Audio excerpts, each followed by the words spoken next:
Hi, ladies and gentlemen. Welcome to this edition of the Cameroon Town Hall for Healthcare Professionals. Once again, we have a full house here today for yet another very exciting town hall session. I'm so happy to see everyone here for this edition. I'm very happy to see all the moderators tune in. We have Dr. Christelle, Dr. Allison, Dr. Brian Tegomo, and surely Dr. Louisa is going to join us. It's always a very exciting session to be here every fortnight with you, ladies and gentlemen. The Cameroon Town Hall for Healthcare Professionals is a platform that brings together all healthcare professionals from Cameroon. Every fortnight, we gather here to discuss health issues that impact the life of our people. We are over 1,200 subscribed members now from more than 34 countries around the globe. And so we want to say that we have been doing this regularly without skipping a session for almost getting to 1 year, 6 months today. This is really amazing. We want to thank our chair, Dr. Muno, for bringing us all together on this very exciting platform. I would want to check on the other moderators to be sure that their mics are working. And Muno, once again, thank you for making this session possible. Dr. Muno? Yeah, Elvis, thank you very much. I just want to say a big thank you to all the moderators, to Teresa, to Allison, to Louisa, to Brian, to Christelle, and not forgetting you for being always missed if you are even late for a minute. So you guys have been wonderful, and just thank you. And I want to remind everyone that this platform is for all healthcare professionals. Everyone has a voice here, being you being a nurse, a laboratory technician, a basic scientist, even a lawyer, or any field that wants to make change in Cameroon. Let us know. We're going to provide you a platform. If you want to make technological change and you're an engineer, let us know. We're going to provide you a platform. We want change back home. We want to bring the discussion to everyone. We want to start by having a little discussion about changing healthcare. So Elvis, thank you once more, and thanks for your dedication to all the moderators. You guys actually are my rock stars. Thank you. Great, thank you so much, our chair. And of course, we have Teresa also here with us. Welcome, Teresa. It's so exciting to see you. Hi, Elvis. Thank you. It's exciting to join once more, and I have a lot of noise in my background. Sorry about that, but it's gonna chill. Yeah. Great, you're welcome. Louisa, how is Canada today? Oh, Elvis, you wouldn't believe me or not, it's not the typical February where Elsa gets angry or gets scared and then there's like outpouring of snow. It's beautiful outside here in Saskatchewan today. Hi, everyone. It's so good to be here on time and seeing every beautiful faces, seeing that everyone is doing okay. And yeah, I look forward to this session. You can't believe it. Today we had 60 degrees in New York. I was able to go out with a t-shirt, so it's really exciting. I can imagine what you're saying. Awesome. So yeah. Today we are enjoying it here. Dr. Christelle, bonjour et bienvenue. Bonjour Elvis, bonsoir, en fonction de où vous nous rejoignez ce soir ou cet après-midi. Merci infiniment Elvis, merci à chacun de joindre cette nouvelle édition de Cameroon Town Hall et je suis ravie, merci à l'invité, Dr. Clovis, Sangwe, et nous espérons avoir beaucoup d'expérience et de partage d'expérience, d'apprendre beaucoup de vous aussi. Merci encore. Merci beaucoup, Christelle. Et comment vous avez fêté la 3e position de Coupe d'Afrique des Nations? Je crois que c'était bien. D'abord, une organisation plus ou moins réussi. Je crois que tout le monde est d'accord sur ça. Et en plus, prendre la médaille de bronze, je crois que c'était super pour tout le monde. C'était une fête de l'Afrique, en fait. Merci. Merci beaucoup. And Alison, is Abubakar still Bay? Abubakar is Bay for life, Elvis. Hi, everyone. So good to see. I think I could listen to Christelle talk all day. She's just so graceful. Her French is so fluent. I just wish I could speak good French like Christelle. And it's always good to listen to other co-moderators, lead these sessions and get to see everyone. I hope you're all well. I'm so excited today because we have someone who is going to shine the light on how medicine should truly be practiced. Elvis, back to you. Thank you very much, Alison. It's always a pleasure to see you. You bring a lot of electricity in the house. So whenever you are here, I feel lighter. Thanks so much for joining the session. Ladies and gentlemen, once again, today we shall be having a very exciting session talking about healthcare in underserved communities in Cameroon and what kind of approach we can use for primary healthcare. And this is a very exciting topic because is going to be presented by someone who has been at the forefront of going into the peripheries and trying to see how primary healthcare can be provided to those who do not have access to healthcare. And this is something very passionate to me as an individual because I run a nonprofit called Unite for Health that also works to provide access to healthcare in underserved communities. So this topic is really passionate. It's really, interesting to me as an individual. And Muno, I want to thank you so much for being able to bring Dr. Sangwe to this platform. But before we bring in Sangwe, I would want to take off our moderators from the pin and bring in our chair to just tell us some few things that are happening in the world of COVID-19, which is one of the first reasons that brought us together. We can never forget that. So Muno, I know you might not have presented some slides, but we know you always have it right in front of your head, what is happening in the world of COVID-19. So what can you say is the situation now? Oh, okay, Elvis, since you want to know what is happening, I'm going to do some little slides. I will go fast and let me see, do I have, okay. I'm going to be as quick as possible. I didn't prepare them like last time, but.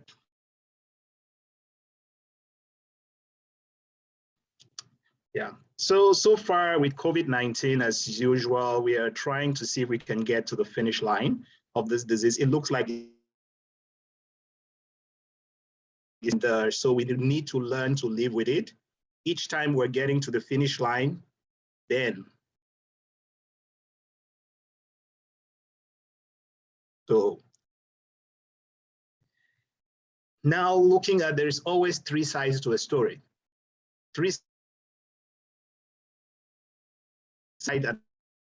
I'm not seeing your screen. I don't know if I'm the only one. Elvis, I think Dr. Former's internet connection is not very stable. Okay. We lost him. We lost the connection. Well, while we are waiting for him to get back to connection, Alison, have you seen any face in the house that you've not seen for a long time? Yes, I'm seeing some names and they're going to hate me for picking on them, but Ren Suzanne, welcome.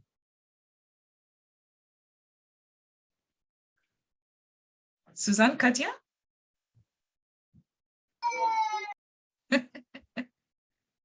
Hi, welcome. I hear there's a baby screaming in the background.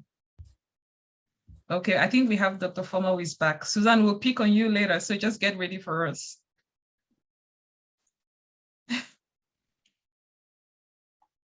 Dr. Muno's slide is on. Okay, Elvis, sorry about that. I'm in the hospital and maybe I lost my connections for a short while.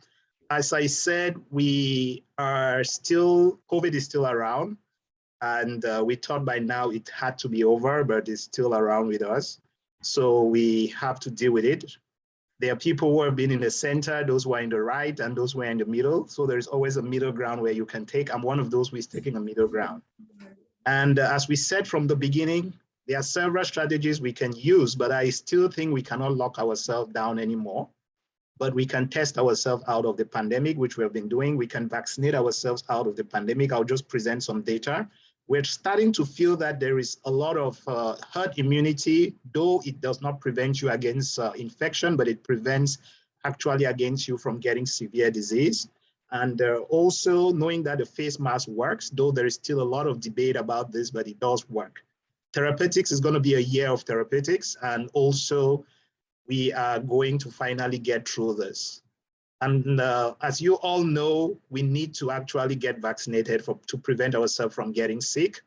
There is whole debate about what we should do with our kids going back to school, back in Africa, going to watch the match. What should they do? Should they put on masks or should they not put on masks? When should they stop wearing masks?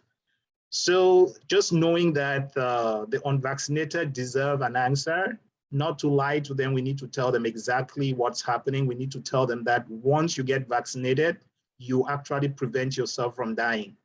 And it's important for healthcare workers to go out there and be the voices of science. The anti-vaxxers and those who are actually have a contrary opinion are all in the media. They are talking, while those who have a strong opinion about this are not in the media and they are not talking well. And they are not learning to communicate. So we need to learn to communicate very well to everyone about how this pandemic should go, the way forward. We do know that right now, having COVID infection could also have effects on the pregnant woman. And when you're vaccinated, there's also protection that goes to the child. And there are several papers that are showing that right now. And there is transmission that occurs mostly at home. So this shows that community spread is really very high, still high, and that's why we need to vaccinate, and that's why we need to start advocating for children to get vaccinations if they are available wherever you are. The numbers are still getting high. If someone had told me 2 years ago that would have almost 500 million people infected, I would have said no. And someone had told me almost 6 million people are going to die from COVID, I would have said no. And this number is an underestimation. Cameroon still, even after hosting the African Nations Cup, the numbers are still small. We're hoping the numbers stay this way. And I want to say a big congratulations to Cameroon for having successfully hosted the African Nations Cup in the midst of the Omicron and also controlling the number of cases. This may be not the reality, but we're still to know exactly what happened. But the African Nations Cup was a success. I just put in some few pictures to show you guys how perplexed I was. And I thought that if people can actually come together and organize something like this in Cameroon, it means that those who have been mismanaging Cameroon need to actually be punished. Cameroonians can do something right. So I think it's just about willpower, getting things done as we are here in this platform trying to make change. And I think by showing that we could do this, it means that we can do a lot of things right. The numbers of people having Omicron, the numbers are reducing day in, day out in all the countries.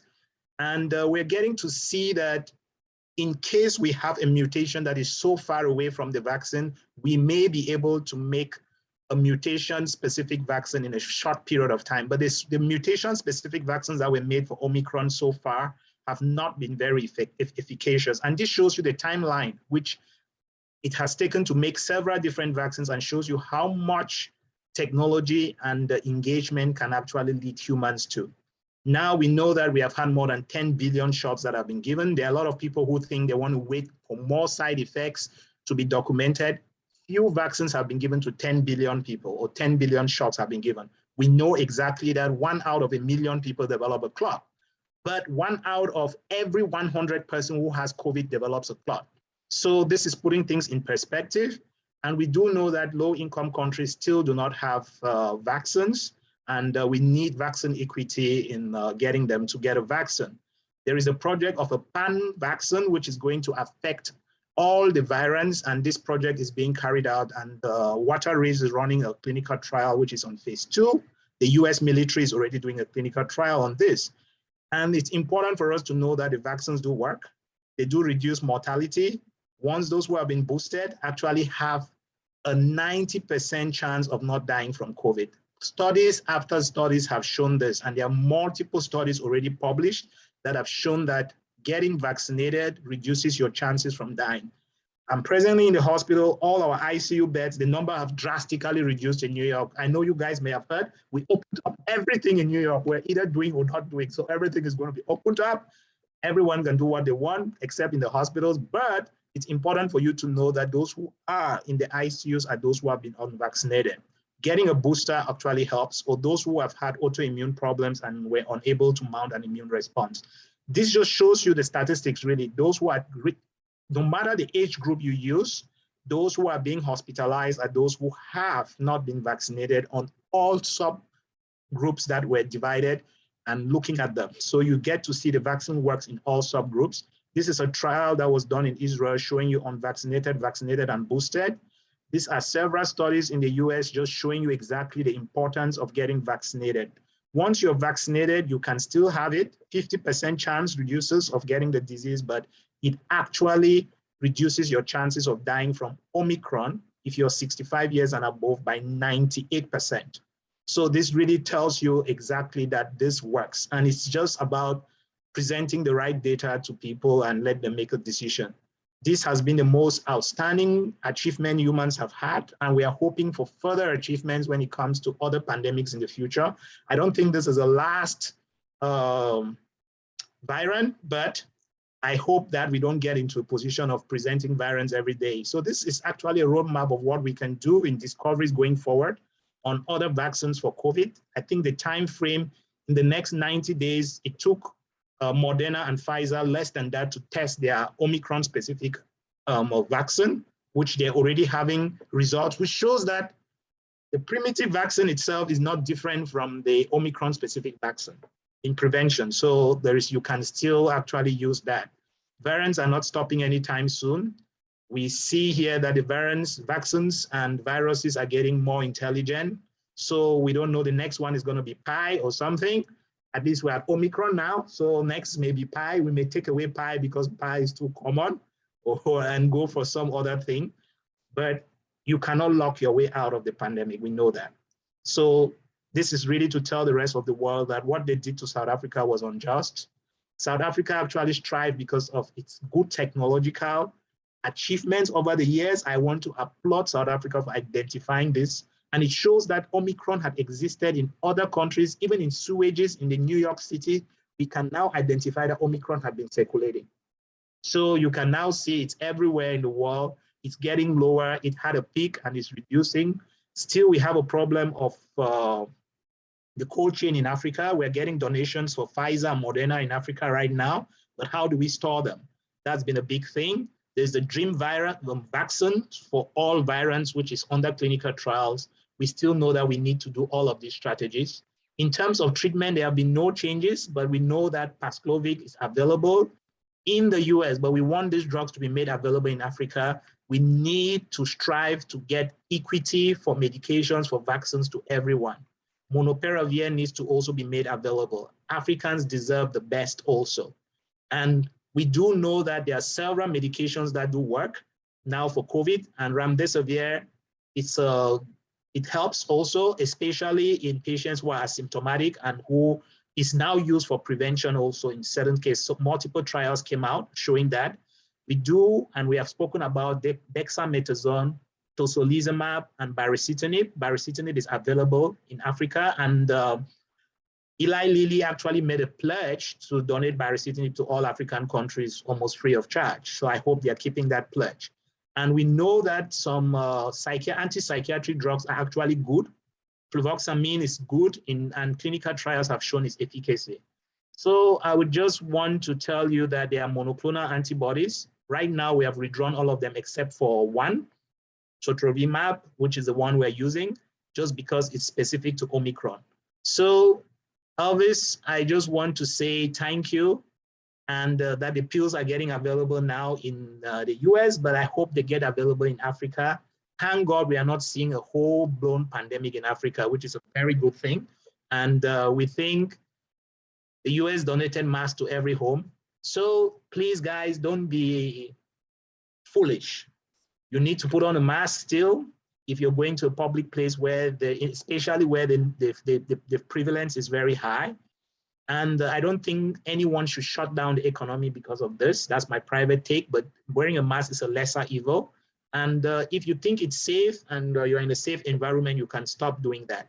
So right now, we do know that 2.5 times when you're vaccinated and boosted prevents you from getting COVID, 11 times prevention from getting hospitalization, and 15 times from dying out of COVID. So guys, if you're back home in Cameroon, there's Pfizer is available. You can go get vaccinated. Go get vaccinated with whatever you have. And thank you very much to the moderators. And please, you guys can take over. Thanks for my thing. It's really great, great summary. I love that that map you showed of vaccine inequalities across the world, and I think it really ties a lot with the presentation we have today. I think the problem of health disparities and health inequalities that we have across the world is really a problem of access to healthcare. And I think this group, and I'm really thrilled that we have Clovis today to talk about some of these issues. But I think the problem we have globally is really a problem of access to healthcare. And I can't think of any other group or organization that has done a better job in at really improving, working towards improving some of these inequalities that we are facing. Thanks a lot for sharing that. Just also wanted to highlight Eli Lilly just also, I think yesterday the FDA approved a medication, a new monoclonal antibody. Just wanted to drop the link in the chat. The new monoclonal antibody. I know you said earlier in the year this is going to be the year of new therapeutics. So this is not a new therapeutic from Eli Lilly. I think it's very Omicron specific. So adding that to sotrovimab as well, just really helping to increase the mortality that we're seeing from COVID. Again, thanks a lot for that. A really brilliant summary. Thank you so much, Brian. Of course, Uno is our rock star when it comes to updates on COVID-19. You can go to bed and be sure that you wake up and you have somebody to call and get updates. Thank you so much for those really interesting slides. Kenji, I read Stanford just celebrated being able to have tested a million people. Was it 1 million or 100 million? What number was it that you've tested so far? And what does that tell you about where we are as far as testing is concerned?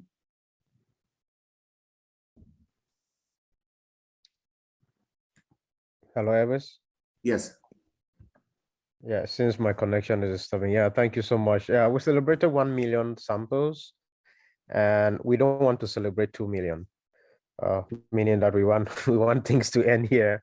I mean, it's been a huge achievement for the team. Everybody is so tired. Me too. I'm still in bed today. Yeah, so it just goes a long way, to show the role of the lab, in a pandemic. As Dr. Foma always says, we should be able to test ourselves out of the pandemic. Things have improved. The pressure has reduced. Our sample volume has reduced by more than 50%, which is really good. So the pressure is down. So I think, as Dr. Foma said, we are moving more, just having COVID like an endemic disease, moving on with our lives normally. Thank you, guys. It's always a pleasure to be here.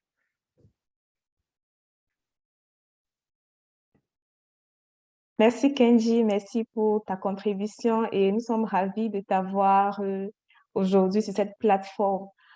Aussi bien les 40 participants que nous avons aujourd'hui, mais aussi chacun de nous est curieux de savoir comment maintenir des programmes de santé, notamment la vaccination, le choléra et même l'accès aux soins de santé de manière durable et pérenne dans les zones rurales. Et je pense, pour ma part et toute l'équipe, qu'il n'y a pas meilleure personne pour nous parler, pour nous donner les clés pour ce type de programme que le docteur Sangwe, dont nous avons l'honneur d'accueillir aujourd'hui. Et je crois que c'est l'expert des experts dans ce domaine. Et je passe la parole à Alison pour l'introduire, pour que nous puissions savoir de plus en plus qui est docteur Sangwe, quelles sont ses activités, et quelles sont les clés qu'il propose pour maintenir l'accès aux services de santé, notamment en zone rurale. Merci. Alison? Merci beaucoup, Christelle. A lot of times we look at data around coverage, immunization coverage in our countries and in our region, and we say, well, immunization coverage has improved over the years in Cameroon. Increasingly, we are attaining the people we need to be attaining, whether we're looking at routine immunization programs, or we're looking at more recently new and underutilized vaccines that are being introduced. And our ministries of health are celebrating. The interesting thing is when you disaggregate this data, you realize that immunization coverage within, say, the littoral province is going to be very different between the urban and maybe the urban slums. It's equally going to be very different if you're disaggregating and looking at children, for example, in the case of EPI programs, who are based in urban areas and those who are based in the rural areas. So the urban areas will tend to have higher immunization coverage because everyone, all the healthcare providers that are trained and health systems are way better improved in these areas. While in the rural areas, we don't even have, or our people don't have access to electricity. You're even wondering at times, how are these vaccines stored? And that's vaccination alone. We don't even want to start looking at other aspects of our health systems that are definitely not functioning in the rural areas. And we ask ourselves, when we get into these fields of medicine or healthcare as a bigger umbrella, when you're getting in, your speech is that I want to change lives, I want to save lives, I want to make things better. But then by the time you finish, most of us tend to congregate in the urban areas. But Dr. Sangwe Clovis, who is our presenter for today, thought otherwise. So he sat and he worked in all these urban areas and he told himself, listen, this is not where I would have the biggest impact. This is not where my services are needed the most. This is not where people are suffering the most. I'm thrilled to introduce Dr. Clovis today because he's one of us. He trained as a medical doctor at the Faculty of Health Sciences in the University of Boya, and he graduated in 2017.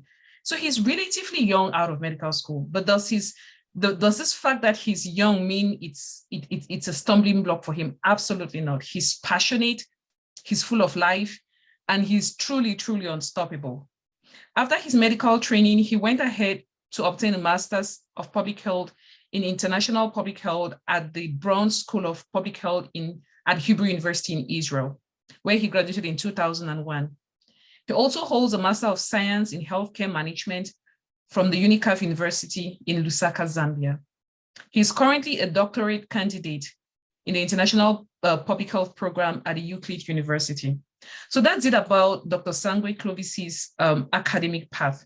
Now we're just going to touch a little, and I say a little because I feel like if I have to give due credit to the person that he is and the work that he's doing, it might take us half of today's town hall at least. We might just sit here the whole day just wowing at all the amazing things he's doing.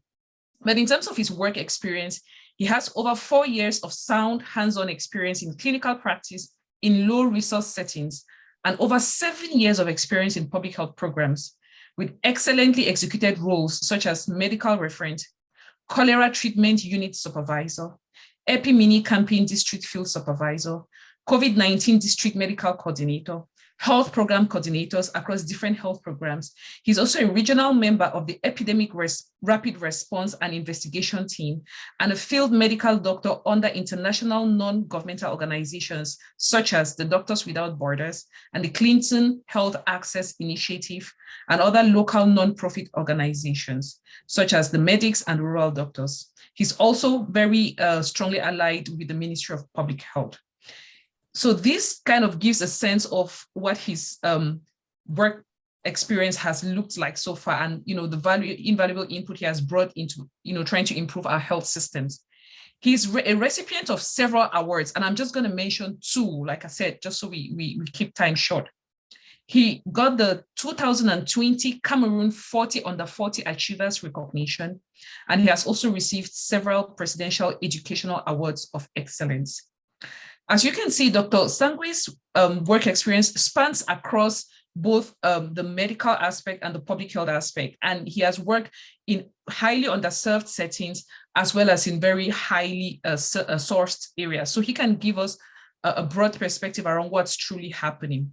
He currently works at the Clinton Health Access Initiative as the Associate Routine Immunization Officer for mixed communities, where he supports efforts to improve immunization coverage, especially in systems that have been severely impacted by COVID-19. And above all, he is the founder of the Rural Doctors. I'm sure we're going to be hearing a lot about the Rural Doctors today.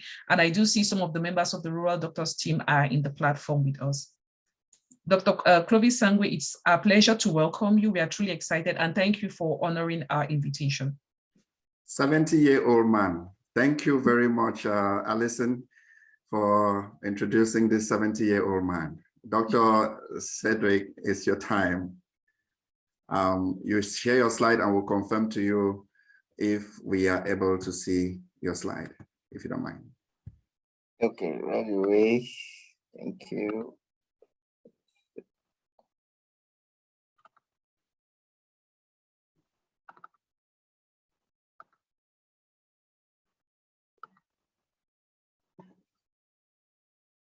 Okay, are we on? Yes. Great.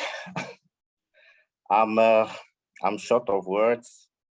The good thing is I'm permitted to cry, but you can't see because I can close my camera and then I put it back on.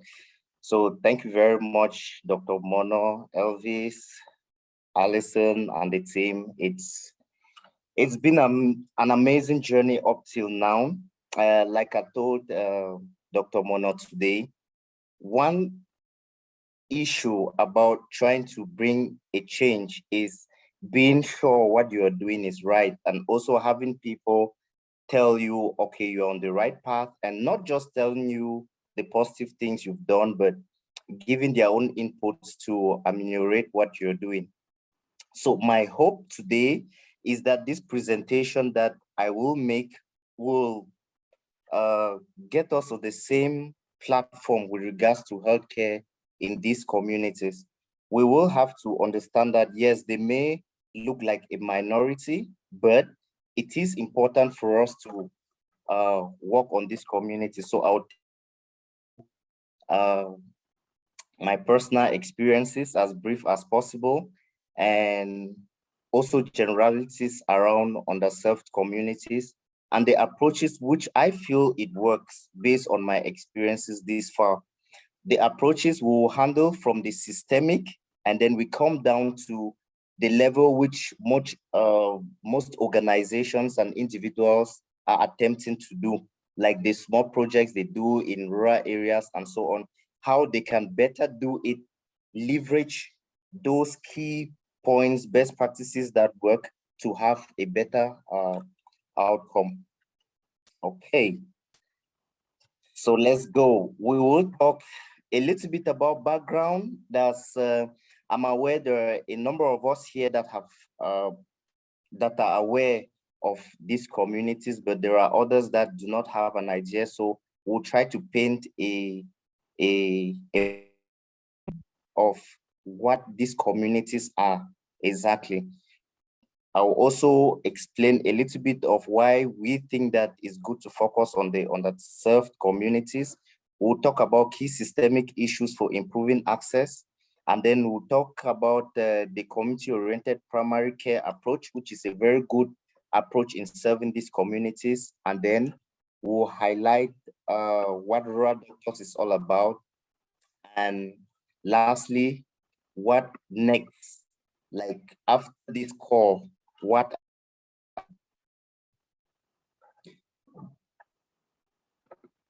a minute. Thing. Let me.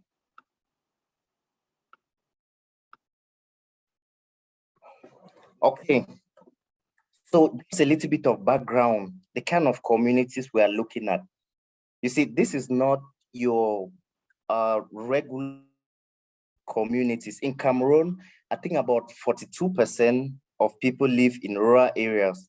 But then there are rural areas and there are rural areas, like people like to put it. These are communities that are really underserved in terms of everything you can think of. Is it technology? Is it normal social amenities, schools, electricity, mobile communication, and so on? There are many of these communities. Some are not even far from the main cities. So this is exactly what we are looking at.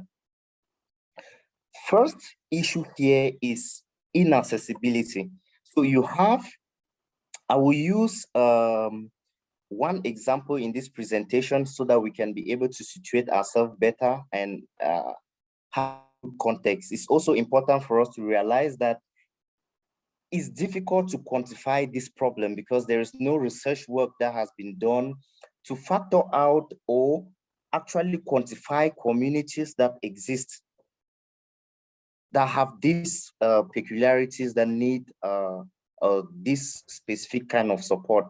So we just know that there are rural areas like that. So you have rural versus urban, and then in urban you have the slums and so on. But there is no actual research work that can quantify this, or that has already been done that quantifies this problem. So to keep us in the loop, the context, I will use just one example.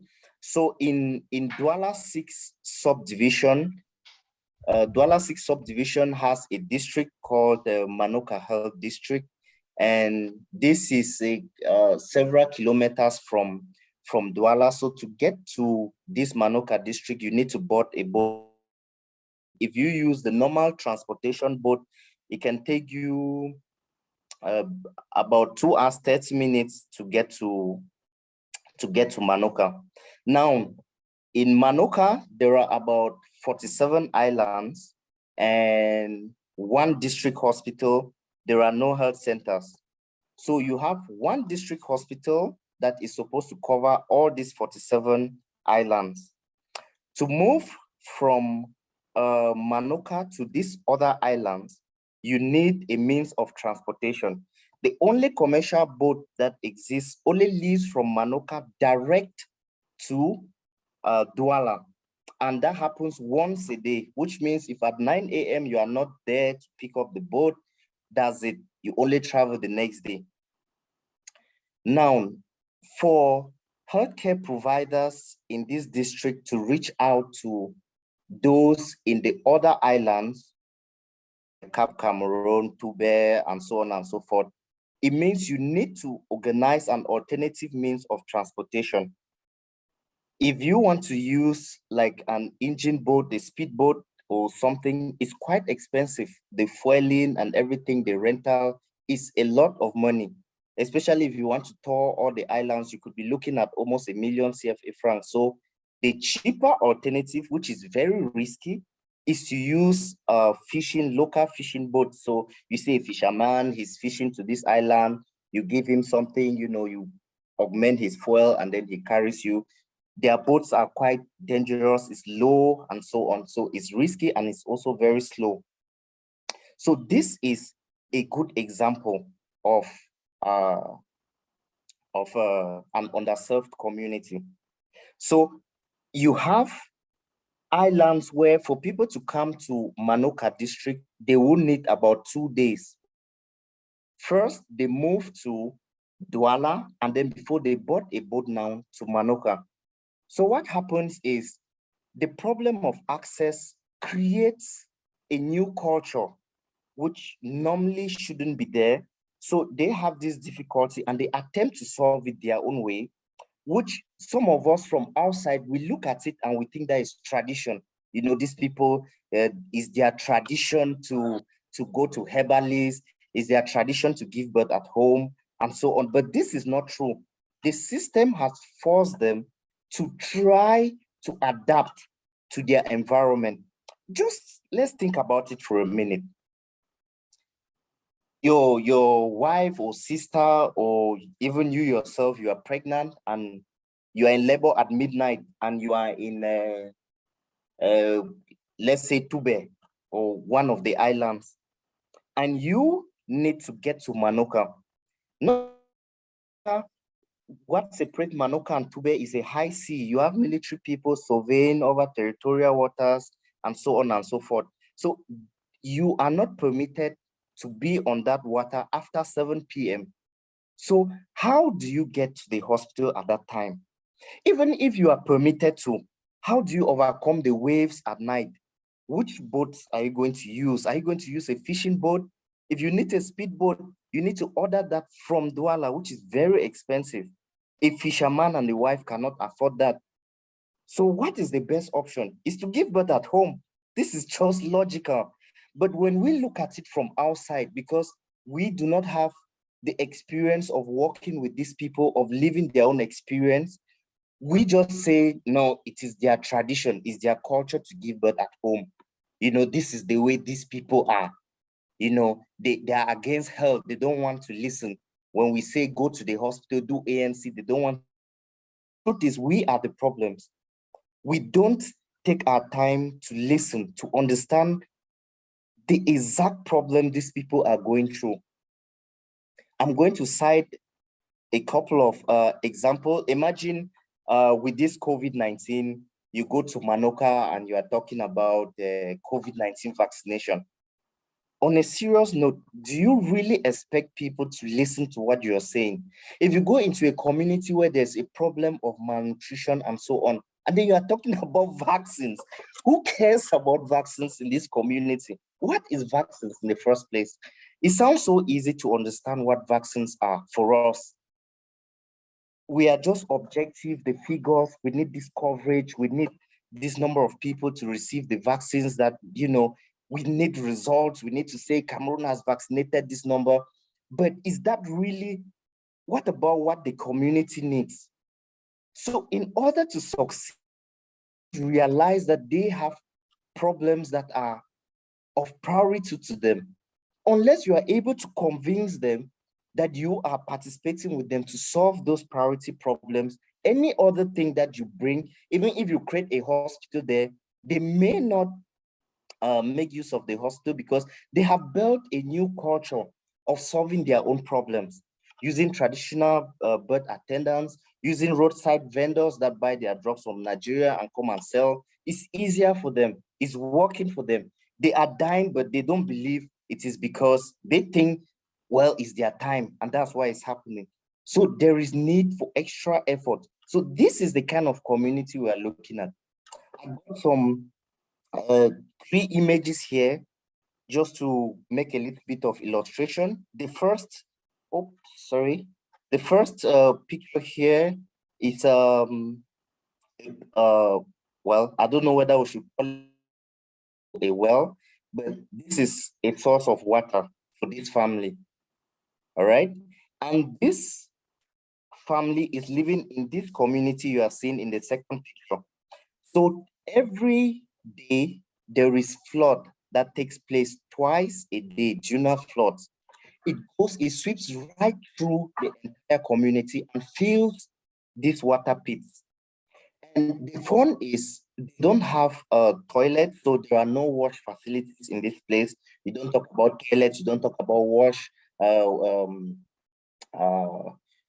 pipe-borne waters, you don't talk about what they call it, fourage or whatever. There are no such things. So people defecate directly, they dump on the ground, and during these floods, water cleans it and takes it back to the sea. But when this is happening, it still fills up this first we see here, this water pit or well, and this is what they use to clean their dishes and so on and so forth. So what is the result? The result is cholera, the image we see here. And even when this cholera breaks out, it is very challenging to manage. It's very, very challenging because there is no health facility in this other island. If you see the image here, this is what, when I learned there was cholera epidemic here, we set up this facility temporarily to be able to help while the government and any other organization that is highly funded to come in to support. So we have to set up, you see, these are patients lying on the floor. These are real problems. Even when the government and MSF came in, it was still difficult to control. In the end, we had to use vaccination, cholera vaccination situation, because every other method, community engagement, promoting hand washing, it was almost impossible. There's a community we went to and they told us outright that washing of hands before eating, why? It doesn't make sense to them. And you cannot come during an epidemic and you want to use a week to convince people to change their habit. If we want to succeed in managing things like this, it has to begin from when there is no problem at all, by solving their own priority problems. You see, so this is just to give us a little bit of context as to what is happening. As to on the right hand, you see a picture, pregnant woman, and you have on the 5. I'm going to explain a little bit what's happening in the image on the next slide. I just wanted to give us a little bit. Sorry. Dr. Sangwe, please go ahead. Somebody probably unmuted themselves accidentally. Oh, okay. All right. Thank you. So I'm sorry if I'm taking too much time on this part, but I feel it's very important that we get a good picture of the context we are talking about, because as long as we don't, we will be imagining what I would like to consider a good primary healthcare setting, and assuming that is the rural area or underserved community we are talking about. This is what we are talking about: a place where there's a problem of inaccessibility, there are limited community-based research. So we only have data saying that Manoka has just 2% routine immunization coverage for polio. Why? Why are people, healthcare workers there, they're not doing their job, and so on? But there is no qualitative research. That all those data, that's all quantitative. We need to ask the why and the how. You can only do that by observation, by those interviews, the focus group discussions. This is what we need. We need to contextualize these things to understand these communities. These communities, there are no electricity. The facility I told you about, the district hospital in Manoka, the fun fact is there is no electricity. I will talk a little bit about that in the next slide. There is no electricity. How do you serve 47 islands in a facility where there is no electricity? This is just to tell you that general practitioners in Cameroon, or doctors and healthcare providers in Cameroon in general, they are heroes. That's just the way we can put it. How do they do it? So you have roadside drug vendors, traditional birth attendants, herbalists. You have low educational level. There's poverty. There's poor health culture, like the culture I just described. Nutrition. There's harsh environmental factors. These floods that I just explained. So this is the kind of communities we are talking about, which we need to think about. There are many of them in Cameroon. Unfortunately, no one has bothered to quantify. We have no idea how many of these kind of communities exist. And mind you, it's not just this kind of islanders kind of communities. There are arid communities in the north and so on and so forth. So there are different forms. Others are mountainous. So why focus on these communities? Someone may say, yes, they may be a minority community, but believe me, there is need for us to think about these communities more deeply. I will start from my personal experience by citing just one example. So, to Manoka for the first time, I was in culture shock. And unlike many people would like to think, I am not as tough as people think. I think I was just driven by passion to stay there.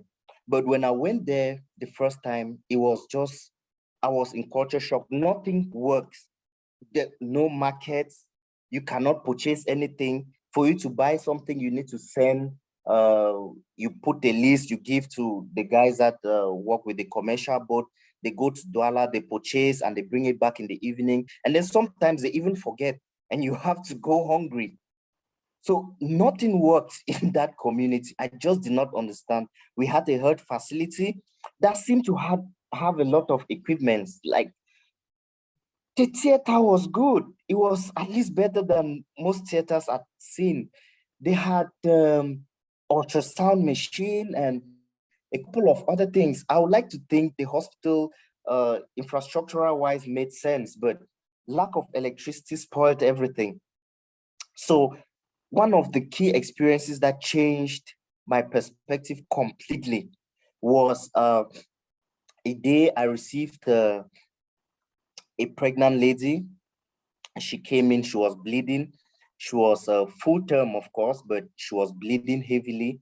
And it appeared she started bleeding the previous night, But because of the problem of inaccessibility, she could not leave her island at night to come to the hospital. But she's among the few that believes that the hospital care is best. So she persevered till the next morning to get to the commercial boat and then got to the hospital. When she arrived, there was already fetal distress. She was pale, and then she was actively bleeding. The fun fact is the Anoka does not do blood transfusion. So how on earth do you begin to manage that kind of patient? Another thing is the only commercial boat that leaves from Manoka District Hospital, or from Manoka Island rather, to Douala every day leaves at 9. So they came to the hospital around, I think around 10, 11, late in the morning. So that boat had already left, which means we no longer have a means of transportation. So referral is completely out of the question, you see. So now we have a pregnant lady, she's bleeding, she's in, there's fetal distress. We have a theater, there is no electricity. How do we sterilize? There is no general anesthetist. There is no anesthesia. The only thing we have is a theater, and then we have local anesthesia, diazepam, and then some NSAIDs like diclofenac and so on. That's all we have. And then you have 2 assistant nurses that have never been to a theater before. How do you begin to solve that kind of problem? Do you watch this lady slump and die right in front of you? What is the solution? So this is the kind of thing we are looking at. So luckily for the lady, we made calls to a couple of colleagues that were in town in Douala, seek their opinion. We read through a couple of articles on how local anesthesia was used in the past to carry out surgeries like that, and how we can adapt that and use diazepam and so on, and swiftly remove the baby and close up again and so on. So we had to go through all this kind of, the mother and the baby survived, no complications and everything. We had to do a surgery with the, if you look at the image here, the one with, you know, where we're in the theater, you realize that we are carrying out the surgery. These are fishing fishes because there's no electricity. We have to do this kind of procedures, or unsafe procedure, if I want to call it, under this kind of condition at this time and age. It is something we need to look at. They survived, yes, but after that day, I told myself, because my dream as a doctor, to be honest, was maybe one day I could be a surgeon. I was passionate about surgery and everything. But after visiting these communities, I realized their problems were way bigger than the scalpel. And that's how my life started switching to a completely different angle. And I started moving from one island to the other.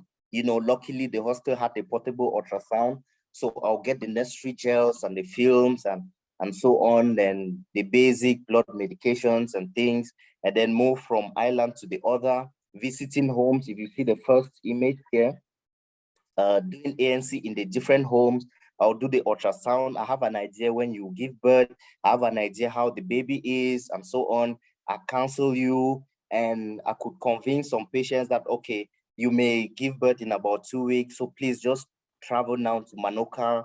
You know, we'll look for a place in the hospital to just stay and so on till they give birth. So that way we succeeded in improving ANC. So with time now, we realize that the issue is not about just going to these communities. We need people to do the same. We need to replicate these efforts. And not just that, we need to set up a solution that is sustainable, something that will allow these communities to take care of themselves. Because at one point, we get tired. The sponsorship is not there. The means is not there. You know, at the beginning, I was using my personal funds, and then some friends and colleagues saw what we're doing. They got interested, they supported, you know, the best they could for us to get the materials or the fuel that we needed to go to these places and serve these people. So this is just to give us a little bit of perspective why we need to focus on these communities. Just to highlight that these people are humans. No matter how we look at it, we don't care about the figures. If they just make 0.001% of the population, of which you and I know is far more than that, they are humans, they deserve to be healthy as well. Epidemic and pandemic control will continue to be a challenge as long as we don't take care of this population.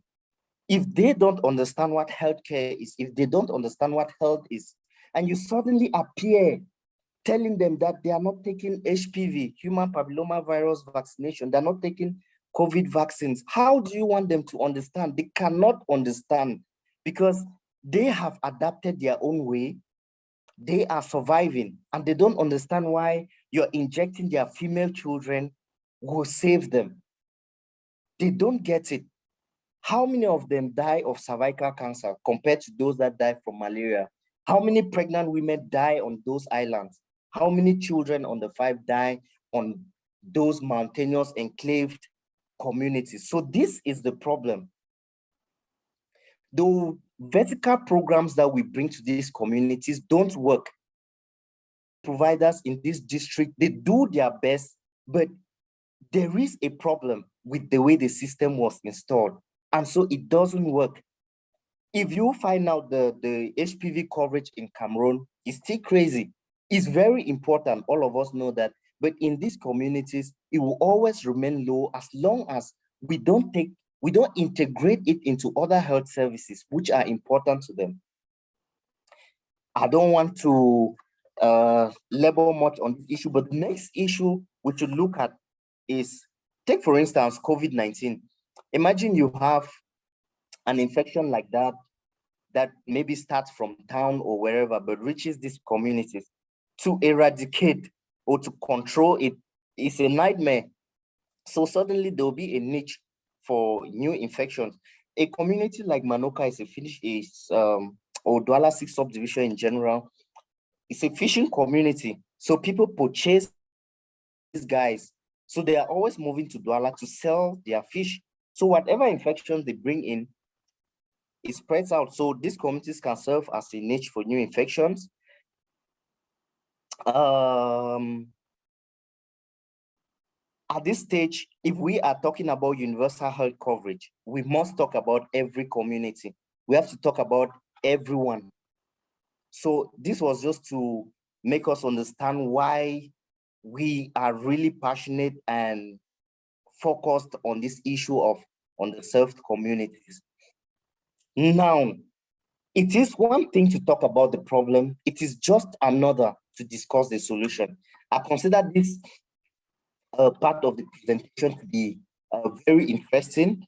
Of course, as Dr. Mono made me to understand, this is really a discussion. These are my proposal based on the experiences I've had so far in the field, which I think could work. And I'm not the only one that has had some sort of experience, whether in public health or healthcare. All of us have in our different domains, and our inputs will inspire or improve on someone's intervention in the near future. So I think the first thing, if we want to approach these communities, is to create some sort of a community health delivery system. Okay. Every community, every one of these communities seem to function a little bit differently. We need to look at the way they are structured. In Cameroon, we have a structured community delivery system, but the implementation, there is a problem with implementation. We need to look at the leadership and governance. Like, how are the communities involved in taking decisions about their health? We need to involve them, impose anything on these people. We have tried and it continues to fail. Allow them to partake in the decision making, to decide on what to do with their community, on what to do with their health. You cannot cry more than the bereaved. You cannot claim to know more than those that feel the pain of losing their loved ones. If we continue to impose things on them, it will not work. So now, the next pillar, these are pillars of health which I'm using to guide this discussion. The next is human resource. From what I've just explained, you will realize that most rural areas will not benefit much from maybe Dr. Mono's services as an oncologist living in that kind of rural area. In fact, if Dr. Mono goes, he will become a public health physician by the time he's done. Because you have to actually practice in this environment, you just have to be everything. So I think with respect to human resource, we need to redefine how we consider human resource in Cameroon. I am of the opinion, for instance, look at what general practitioners in Cameroon do. They do obstetrics and gynecology. They manage obstetric emergencies. They do general surgeries. They manage medical emergencies. They are all around. They take part in public health outreach programs, campaigns, and so on and so forth. Not to say that they were trained fully to do whatever they are doing, but they had to adapt, because without those things, you are unable to government.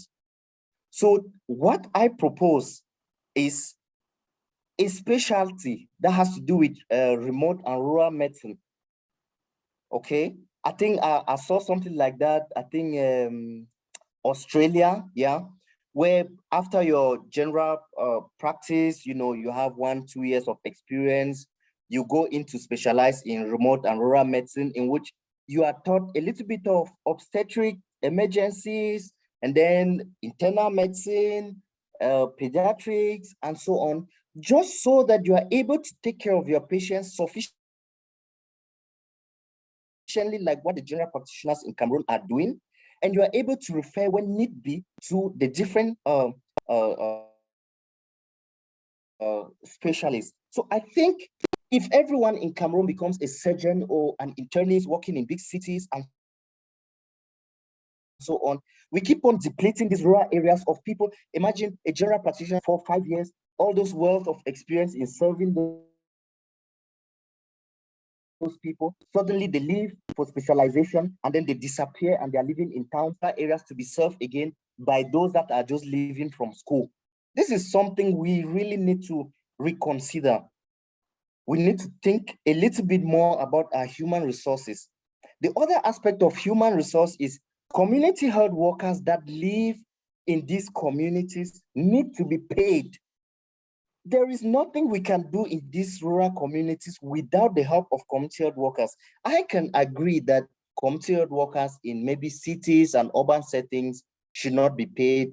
Maybe they should just receive motivations when there are outreach programs and so on. But in these rural areas, you want community health workers that go door to door. They find out things. When there's an epidemic, they are the first to detect, because you've given them job aids. They put their might into it. First is their community. It has become a source of livelihood for them. So we need to reconsider this aspect of human resource. Financing, I don't want to dive much into this. I'm sure it will spring up a very big debate as regards universal health coverage in Cameroon. So we'll skip that. Service delivery, we need to contextualize it. Not every community is like the other. Primary healthcare first. Let us not be carried away by the new medical inventions around the world and so on. We have not achieved the basics. The primary healthcare in cities, yes. In rural areas, not really. And in remote areas such as this, not at all. So let's rethink our service delivery. Communication here has to do with how we engage these communities, how we partner with them, how we discuss with the activities we are doing, and so on, how we get them to understand what maybe vaccination is, what taking drugs for malaria means instead of taking herbs, and so on. And then the issue of health inventions, drugs, and consumables, we need to think about supply chain. I just explained to you a situation in Manoka district where we had a patient and there's no anesthesia, and we had to adapt using lidocaine, local anesthesia, to carry out a cesarean section in this modern age and time, just to save a life. If there is a well-stated supply chain and waste management system, and those managing this institution understands this and get this skill and understand how urgent and crucial it is to maintain this supply chain. I understand the difficulty. There is a big problem, because imagine, I just explained just getting food stuff, how you can say arrive the next day without anything. So that's why we need to contextualize this thing. So systemically, this is the approach which I will propose. But now, for all of us that are, you know, maybe you're a healthcare provider or you're representing an organization and you want to change something that has to do with health in a community, how do you go about it in a way that this community will accept and understand what you're talking about? If you look at this green and white head model, it tries to explain how health functions, okay? The different rings explains the different, you know, should I say elements that will determine, we call it determinants of health, will determine how healthy will perceive themselves. So you have the age, the sex, constitutional factors that can contribute to your health. You know, you have your individual lifestyle, drinking of alcohol, smoking. You have your social and community network, how people support you and the networks you belong to, family meetings, how they are willing to come in when you need money to go to the hospital, and so on. You have education, your work environment, living conditions, even being unemployed, water and sanitation, and so on. And then you have the general socioeconomic, cultural, and environmental conditions. Believe it or not, a decision that is made in the US, maybe not to fund, let's say, there was a time, I think Gavi refused to fund some vaccines, I think, because of some complications or whatever. I don't want to go into details, but refused to fund it. But the effect was felt right to the last community with respect to new cases, epidemics, and so on and so forth. So the larger environment, political will to change things, and so on, will contribute greatly in changing everything. So this model here is very interesting. This community-oriented primary care. I learned this from the Hebrew University. It's a very interesting concept which I applied when I came back home. We'll talk a little bit about that. The first is, if you really want to impact these communities, first identify a population and say, yes, this is the target population first. You cannot mix you cannot mix too many communities or population as one, because their needs are just different. The next thing will be to identify the health needs. And to identify it is not just data online or no. You need to go there. You look at the data, you ask questions, you observe, you look at the community, you set up discussions. Next step, you begin to prioritize these needs. So to prioritize the needs, you have to be data-driven. And to be data-driven is you sit and you understand, you set up criteria like, what is more important at this point? Is it problems that are urgent or problems that will have a long-term effect if you intervene? You need to ask yourself questions like that. And then you set up criteria, you give scores, and you use this kind of data-driven style so that you don't take decisions out of emotions or because you feel this is best. It will be based on the input. The next thing is, if you have prioritized the need, you do now a detailed assessment of the problem. How bad is this problem? How can you intervene? How feasible are the different interventions? Do the interventions work? Which ones work? And so on. And then you do intervention planning. Of course, from the beginning of this whole process, you need to involve the community. So after that, you have your implementation. You do evaluation as you are implementing. You reassess what you are doing. And then you take a second look again, you reprioritize, and so on and so forth. So this is the approach that we all should be taking if we really want to get things right. If you are coming with something like vaccination already, you have to integrate it into their own health needs. It will be best to run through this, identify their primary health care needs, and integrate the vaccination into this curve instead of isolating vaccination. So that is it about the too much talking. Now, a little bit about rural doctors. So I would like to look at rural doctors more like an idea, like a vision. We feel that these communities deserve better. We feel that irrespective of where you live in Cameroon, you should not be bothered about your health or welfare because of your location. Geographical location should not affect how you perceive health or how you receive health care. We are not asking that we send surgeons, obstetricians, send machines into these communities. Of course, it's not cost effective. It doesn't even make sense to do that at this point, at least. No, the government will not even be able to afford that. But the thing is, we need to set up a system that covers for these gaps. And that is attempting to do. These are just some images of our different engagements in communities and our discussions and capacity buildings and so on and so forth. We've done quite a lot for those that follow us on social media. We've learned a lot from what we've been able to do so far.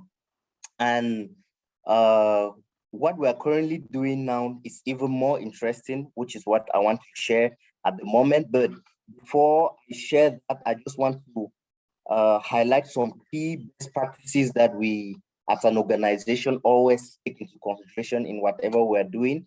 Whatever we do, we always involve the district health services, because if they are not there to ensure the sustainability and the continuity, the project is going to fail. We always integrate community health workers in every work that we do, and we are currently trying to build like a network of community health workers. So we are starting this year in a way that every community we are able to successfully achieve some level of sustainability and involvement of community health workers, and they're able to receive at least the basic primary healthcare services that they need. We'll start creating a network of community health workers so that we have such a network in the entire country in these remote communities, so that they're able to share their best practices, share their experiences, and so on and so forth. The next thing is we rely on sound community partnership and inclusive participation of community representatives in microplan and implementations. And then there's always continuous project monitoring and evaluation. So this slide to me is almost like the most important, because it will not serve any purpose if we discuss this and we don't have a roadmap, or we are not having an image of what are we going to do about this problem. Because we are going to feel emotional for a couple of days or weeks, and then we are going to forget about it.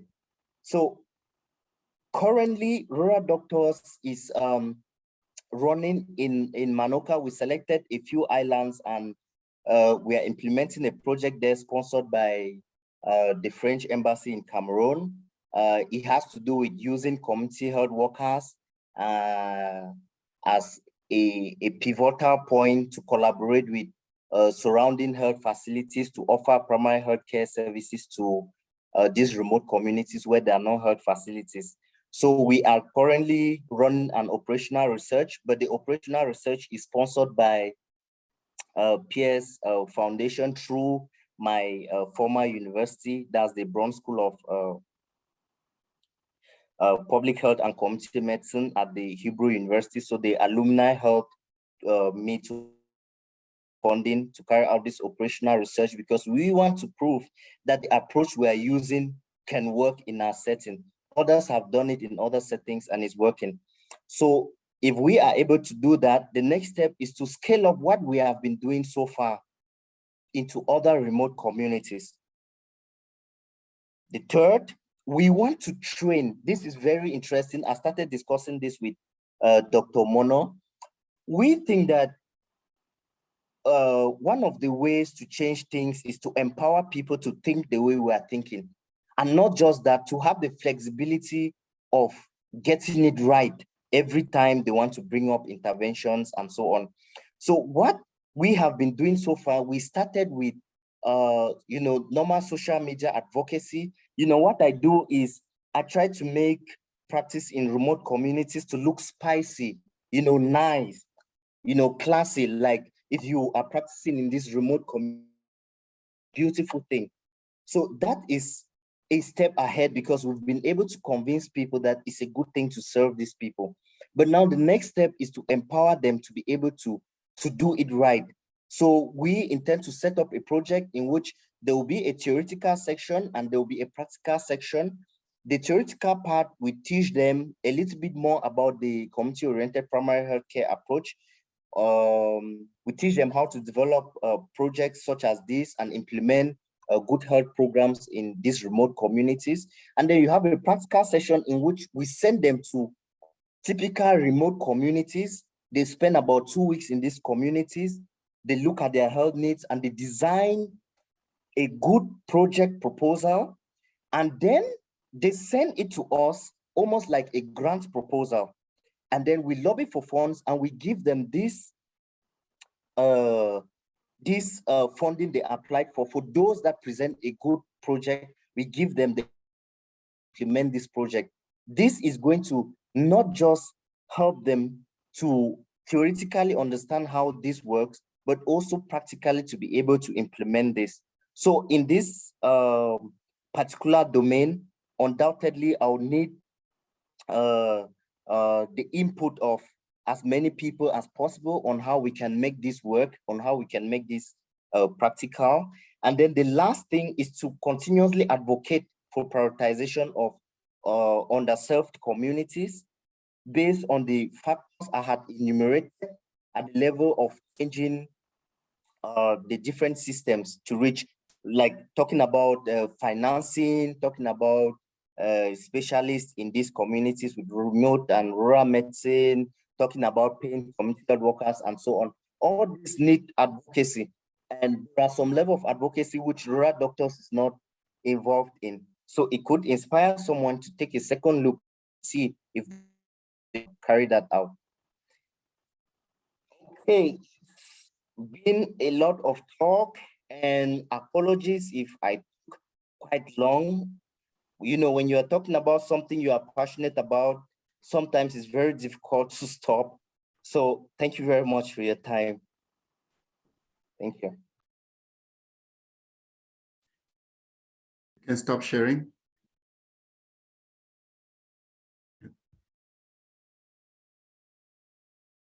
Thank you very much for this presentation.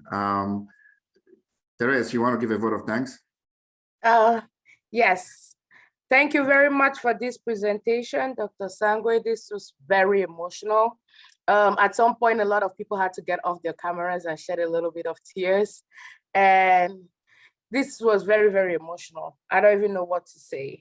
It's really good to know about this. And it's something that I know the majority of us didn't even know about, and it's gonna inform us and tell us what's going on in Cameroon in some places. And while I was watching you, I was just thinking like, I think this guy should be on CNN Heroes or something. because this is a really, really good one. And if you're there, I'll vote for it for sure. So thank you so much. And I don't know if anybody on the panel has anything else to say before we can go to the question and answer session. Yeah, obviously a lot of people will have things to say, Therese, and as you rightly said, this was really emotional. And he just took me back 14 years ago when I left school, and my first posting was in Bakassi Health District. We were the first civilian to replace the military. And I can remember all the trips in the flying boat, navigating from one fishing port to another, administering vaccines. And there were places we used to go there and people pull out, knives and threatening us, thinking we're pirates. It was hard going to communities where they are not used to visitors and trying to tell them to take vaccine. If double polio vaccine could kill, I'm sure I would have been dead, because sometimes we had to test the vaccine to be sure that it's not poison before we give to their kids. So anyone who has worked in a rural community, there is one thing that always come out from that experience. You become passionate about it, and you always make a conscious decision that you have to do something about it.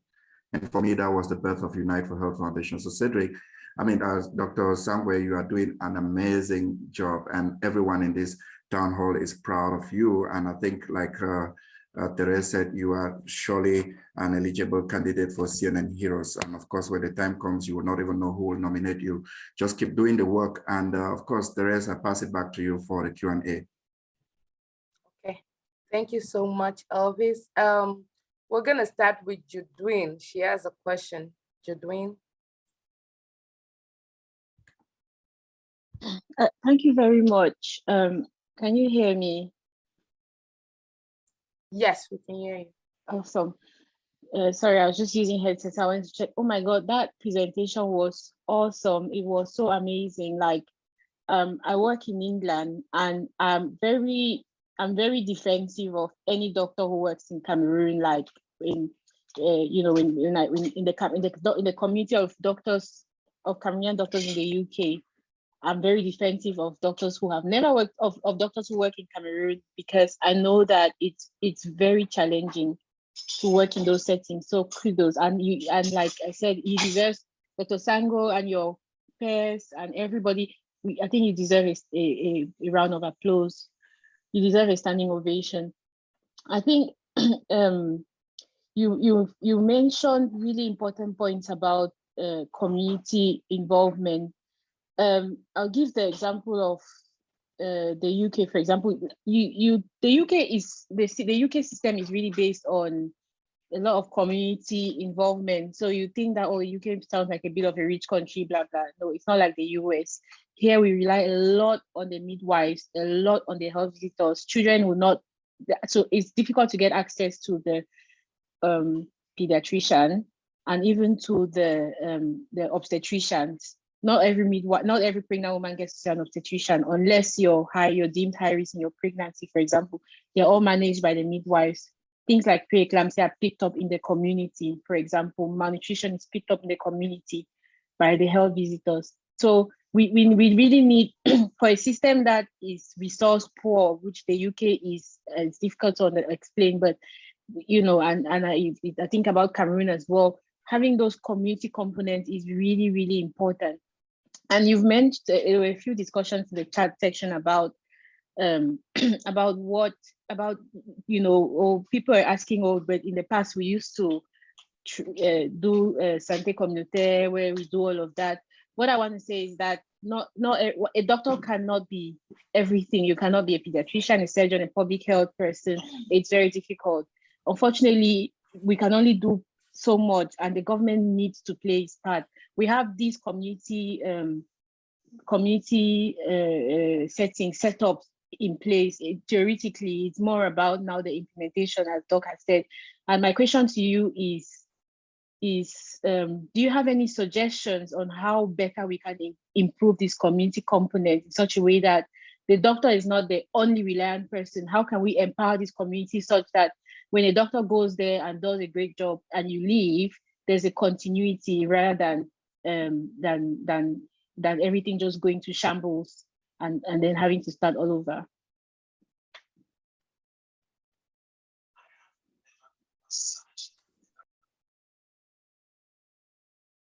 Thank you. That was my question. Yeah, I'm sorry. How does it work? Do I just respond after every question, or I hold on and I don't know? Yeah. Oh, yes. Yes, please. You're going to respond after every question. And then if we have more, we can just add. Oh, great.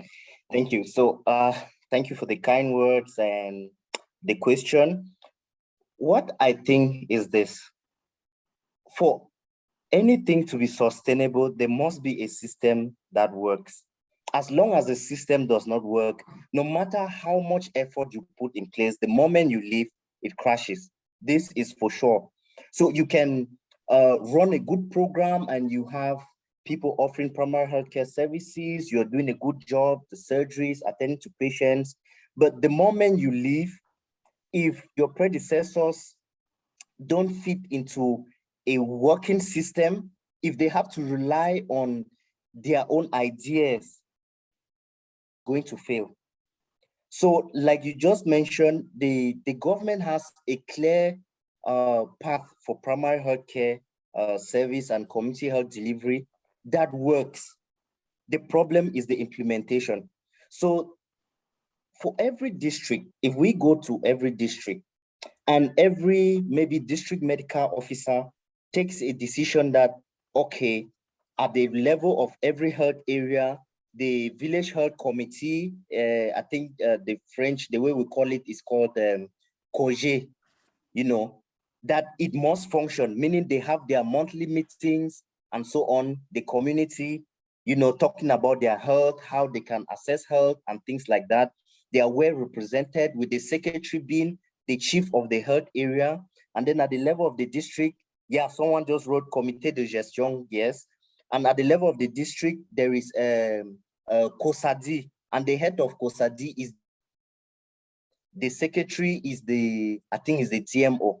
So if we have those people having these meetings the way they are supposed to have these meetings, there will be some level of accountability. The system will begin to work. The other aspect is we are neglecting the job of the community health workers.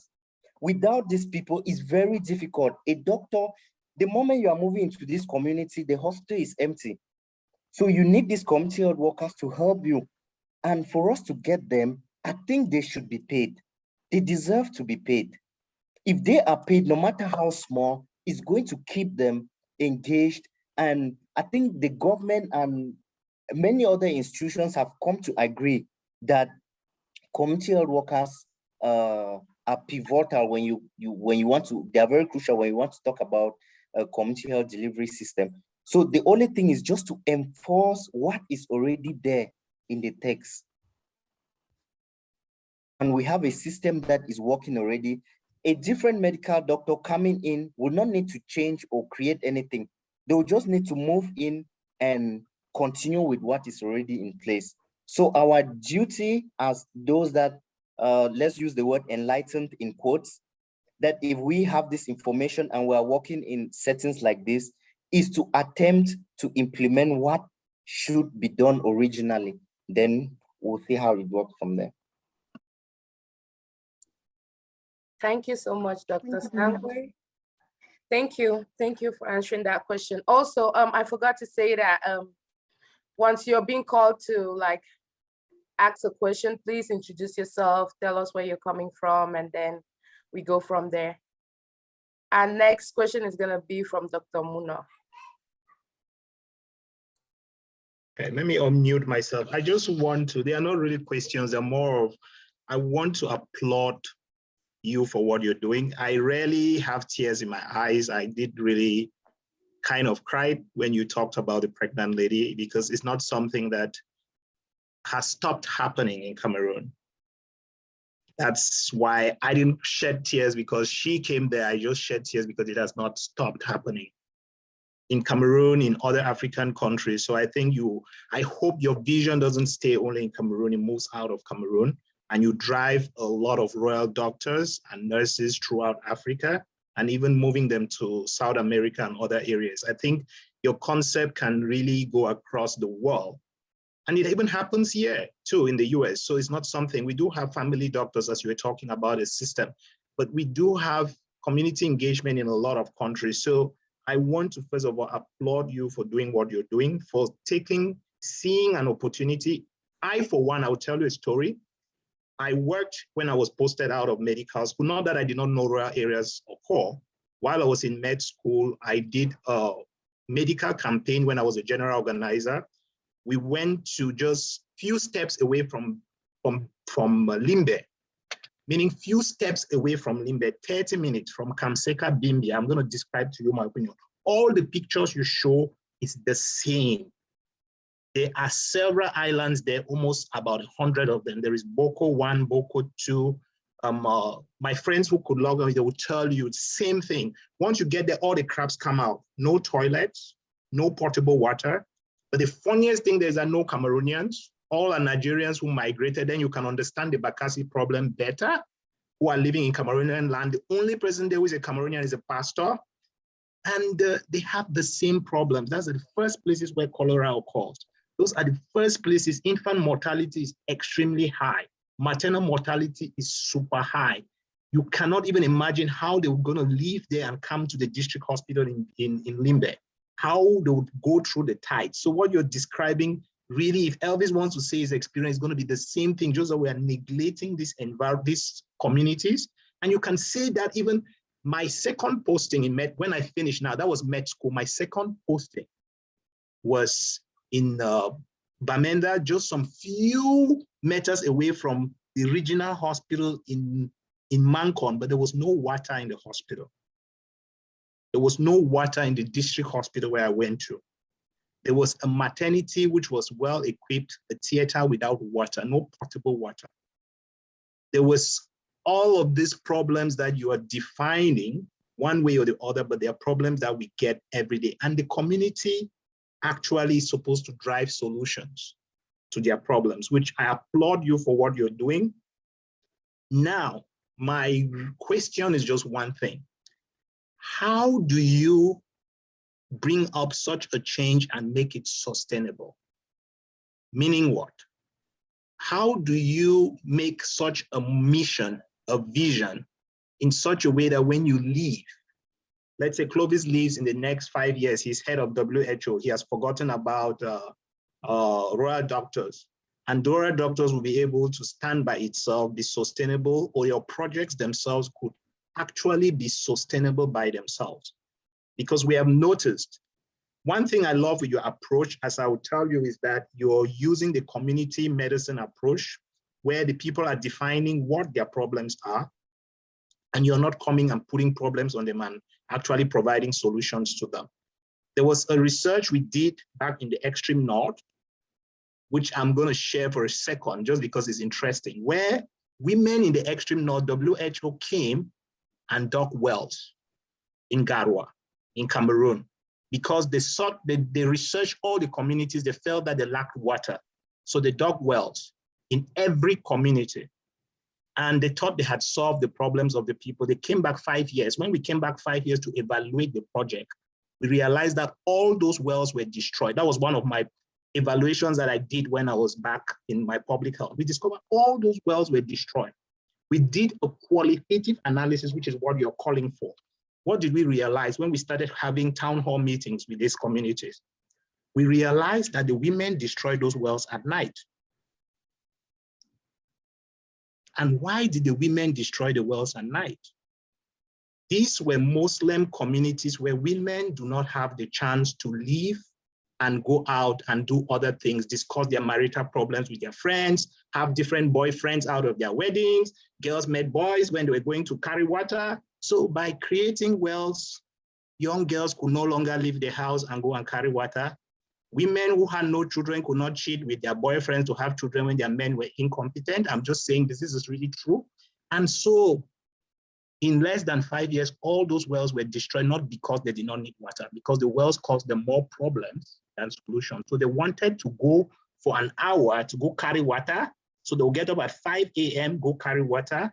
On the way to carrying water and back, a lot of things happened. But nobody did a research to understand the community's problems. They just came with solutions because they thought they were whites and they could give us solution and water and clean water. So I just want to applaud you. I'm not really asking you much of a question, but I think what you're doing we had a discussion, and I thought really you had to be in a town hall when I spoke to you with Alison. And I think that you should continue what you're doing and do not hold back. Just keep doing what you're doing. Thank you. Thank you so much. I'm really happy we're having this discussion and experiences.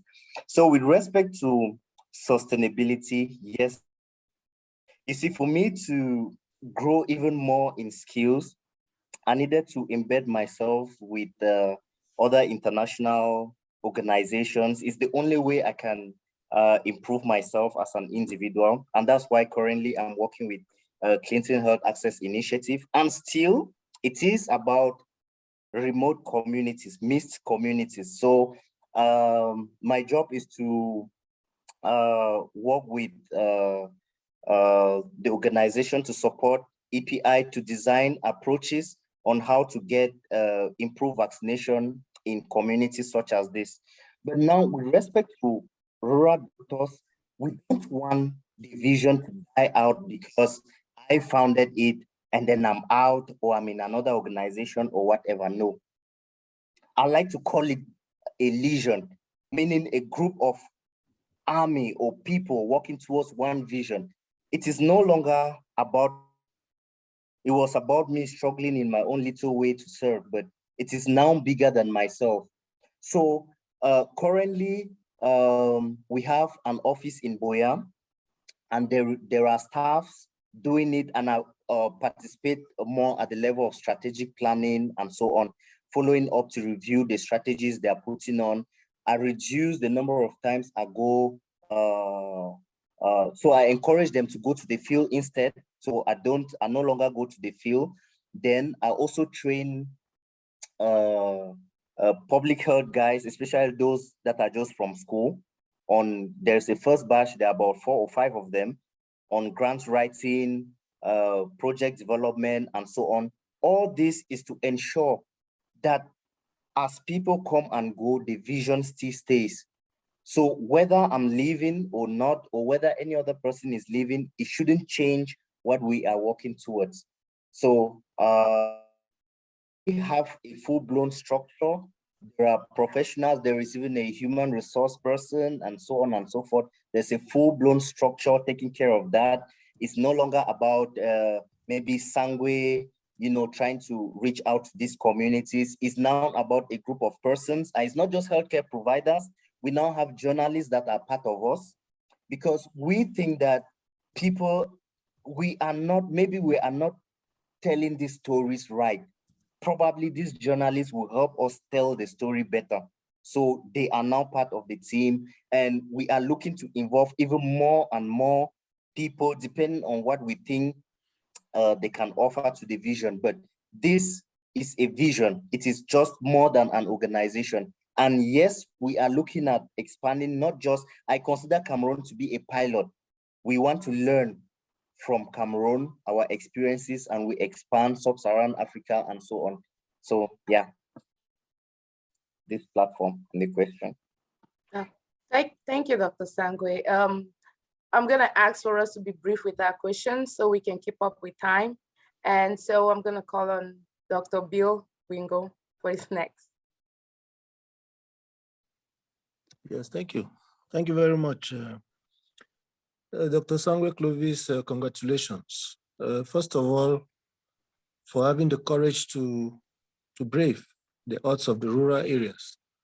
And secondly, for importing the COPC, which is a framework that I know very well from Hebrew University, given that I'm an alumnus as well. I look at the way you've presented it, and I think it bears a lot of hope for the future of community health in Cameroon. But one thing that I did not find in your presentation was how you linked to the Cameroon health system. It is true that you talked about the district medical officer. The district medical officer at the operational level is one step. How does it go right up to the central level? Dr. Lekubu in the chat was also finding out, are there several health systems moving in Cameroon, or is it just one health system? And I would like to take time to say that community health in Cameroon is part and parcel of the health system. It is the lowest part of the health system. which means that after the health centers, you have community health workers. Those community health workers have to work and report to the health center so that the data that they generate is captured into the health system. The second aspect is when we look at community structures, we don't limit ourselves only to the COGE. COGE is just Hospital Management Committee.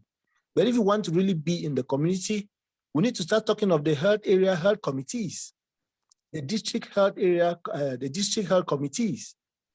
In your presentation, I did not see how you relate to these structures, which are part and parcel of the health system, which just makes me feel that the project might just start and end without the health system feeling anything about what you're doing. So if you could briefly tell us how your work really strengthens the health system of Cameroon, it would be very interesting for me. The topic about remuneration of community workers, you emphasized on it very well. Now, one aspect of sustainability is that we do not want communities to rely fully on remuneration, on external payment. That is why in the strategy of community health in Cameroon, we select community health workers who have something else doing in their community, and they give community health services as a part-time. We do not want to make it a full-time job, because if you make it a full-time job, when you leave, that person will definitely not continue working. But if they had their little work that they are doing aside, at least they can continue giving something, and that is going to help in sustainability. So I wonder, when you are approaching communities, you are approaching with that mindset of thinking that if I stop this payment, will it constitute a problem for this guy? So we go for people who have something doing. So my questions are really geared towards trying to understand really how your work really strengthens the health system of Cameroon. If you can be able to do that, then I think that your project is going to really contribute much to the health system of Cameroon, and that is the way it becomes sustainable. The last thing I would say is, as an NGO, do you form part of the network of NGOs that promote community health? Because I tend to see that you are a little bit very isolated, and that for me is a little worry, because in policy, we want things that strengthen the health system. We don't want projects that come, run, and stop. So while recognizing the work that you're doing, it is very important that you do it right and do it for the strengthening of the health system. Thank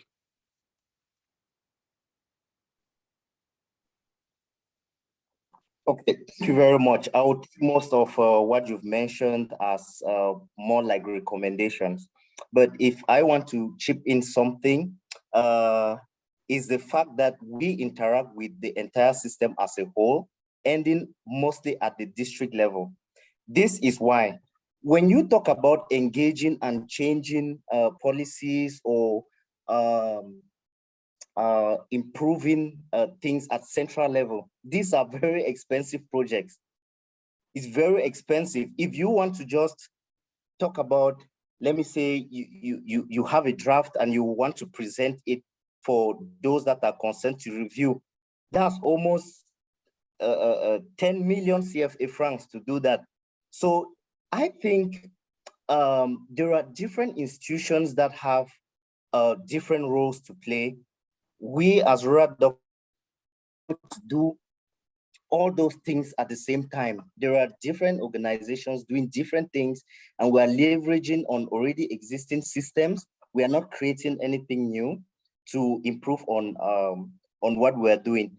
The district medical officer, by virtue of their position and whatever role they play, they have the power to change and improve. They are the ones to enforce things in their district. So as long as they are fully involved in projects or activities that are involved at the level of the district, it is supposed to be from them to the region and so on. Whatever data is generated at the level of the community, which is linked to the health center, of course, gets into the district data, which is captured in the DHIS and so on. So of course, we are part of the system. We are not creating a different system on its own. Then talking about linking up with other organizations, yes, we started, I get your point and you're right about that. We started that sort of engagement late last year to join cluster meetings in Southwest, and we're working on the same in the Northwest. So we're going to be part of organizations in the different regions discussing different things, from vaccination to malaria to HIV and so on. You've raised a lot of pertinent points, which I'm very happy about, and we'll take it as recommendations. Thank you. Thank you so much. We're going to be taking the 3 last questions. I'm going to call on Skinner Likem Lem. Okay, thank you very much for giving me the floor. I'd like to thank Dr. Clovis for his presentation. One of the problems Dr. Clovis raised was... Skinner, sorry, can you tell us, sorry for interrupting, maybe just as Therese advised, maybe you tell us where you're calling from and who you are. Okay, thank you. Sorry, my name is Dr. Likelem. I'm a public health physician, epidemiologist. I work at the regional level, regional level in Cameroon. Actually, I'm at the Littoral Regional Delegation of Public Health, that is in Douala, Cameroon. And I had, I would say, the honor to supervise Dr. Clovis in Manoka. So I will say some of his experience. I had to live some of this experience when I was supervising Dr. Clovis in Manoka. So the question I had for Dr. Clovis was the question regarding human resources, because one of the biggest problems in Cameroon, especially in rural areas, is human resources. Not because of the lack of human resources, but it's because of the inappropriate distribution of these human resources. You realize that in most of these rural health facilities, rural district hospitals, doctors are posted, but most often they don't go because every young medical doctor wants to work in Yaoundé, Douala, in cities. So this is in general the mentality of some of Cameroon physicians. So my question is, what do you think, Dr. Clovis, what can be done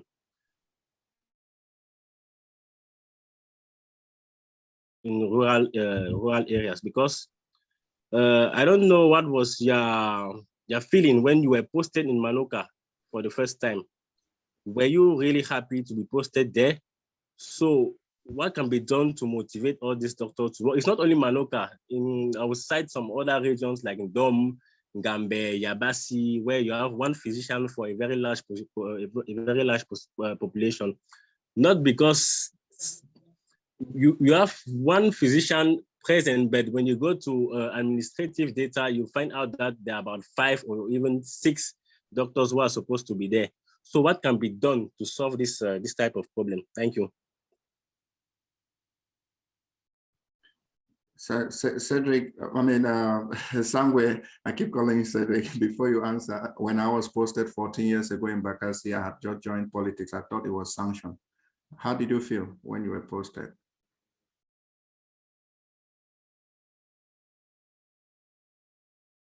He's on mute. Oh, sorry. Sorry. So, sorry, Elvis, I didn't get what you said. No, I said I was just leading the way for you to answer his question. And the last part of his question, that how did you feel when you were posted to Manoke? And I was saying 14 years ago, when I was posted to Bakassi, I had just joined a political party which was in opposition. So I thought it was sanctioned. How did you feel? To be honest, it was not fun. Let's be straight here. It was not fun, not the least. It was terrible. But the only thing that changed everything was the suffering people I met. That's all. But apart from that, it was not fun. First, I was not yet on the government's payroll. So imagine having to live in that kind of situation. You are not even paid and so on. So I think if really you want someone to work in this kind of community, you really need to reconsider their paycheck. You cannot send someone to live where there is no internet, the person cannot chat, the person appears back in town and is looking like a bushman, like one John the Baptist, as somebody called it, with beard all over, with the suffering and everything. You give there's no, no motivation. They need to reconsider this, honestly. I think it's the only way people want to practice. Those that want to practice in towns, they have justifiable reasons. It's quite understandable. So I think all this has to do with more of administration and political will. At our level, we can only comment. Okay, I'm gonna call on Alison next to ask a question. Thank you so much for that. Thank you, Therese. So it's just a quick one. Dr. Sangwe, we have some people who've been messaging me directly asking about what projects you have that they could potentially fund. And we might also have some people watching us on social media platforms. Do you have, say, one major area where you could use more support, either in terms of human resources or in terms of material or in terms of money, or like what are the main projects so that you're handling now, or the short-term vision that you have that could be supported? Oh, thank you very much for this. At the moment, of course, we have, there are many small projects going around, but our main priorities, there are two main projects.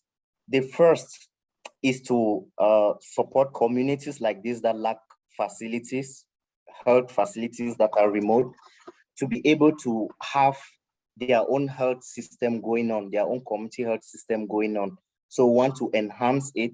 It's already existing. We just want to implement what the government already designed alongside with the community and the district, and then watch and see it play out and see how people receive this, have this access to healthcare services. So we are currently trying to identify 3 new communities to work in, and we are considering in Southwest and Northwest this time around, while continuing what we are doing in Manoka to complete our operational research. So the second thing which we are, so people could support with, I think the way rural doctors function, we are quite open. All right. Sometimes people get the idea and they just want to contribute their own input, like in terms of how they think this project should be best implemented. Others may want to volunteer when we are going to the field. And so when it's time, they receive notification and they go to the field and serve. Others may want to sponsor in terms of finances, or actually giving essential drugs, for those that can purchase and give directly, and so on and so forth. So it all depends. Others may volunteer with their cars to transport people to the field. So it's quite open. The second project which we find very important is, I have discussed this with Dr. Mono. It had to do with training healthcare providers, those involved in project management, those interested in impacting these communities, on how to actually do this. Because it's a combination of several small efforts like this that will give that good results that we are looking for. So we intend to make it a full-blown project of actually carrying out this training. It will have a theoretical and a practical part. And the entail of the training is those that are trained have to design a project and actually implement. So those are the two main. Thank you very much. Thank you so much. We're gonna take JC Kate. Thank you so much, Teresia. So Jean-Claude. So Jean-Claude is for JC. Okay. Kate, and I'm a public health doctor and a researcher in diabetes, actually. And really, I just really want to start by saying, Sangwe, really kudos to what you're doing. I've been following rural doctors on social media. I don't think we've ever met physically, but I know we've discussed a lot on social media from time to time. Really, thank you for your great work. I have maybe a comment and a question. Coming back to what Wingo was saying, I don't know how it came across, but I think it's very, very important for the sustainability of this organization and the work you're trying to do. That linking up of your work with the healthcare system. And of course, you're working at that operational level, which is really taken care of by the district health system. And I don't think that to do most of these things can be very expensive in terms of how you're collecting data, you're already doing research. Is all this data being fed back into the district system for it to go up across maybe to the regional level? There's somebody you're working at the regional level. So I think that kind of link might be very, very important, and that probably in future presentations, you should be able to bring that strongly, which probably I know you are already doing. And also, just to mention the issue of training in terms of, Windu mentioned that community health workers are not being paid. The model that we are using for public health today, based on models that were developed in '87 in the Harare Declaration and then later in the Bamako Declaration, are these models really fit for 2021? Those are some of the things that we really need to come back to, especially when we are talking about community health. And my question, you mentioned using cholera vaccination in Manuka. And I was so happy that you went into, the psychology of the community, of this very specific community. I just want to know how this particular vaccine was rolled out and how it was received and how it can be used as a leverage for some other vaccines. Thank you.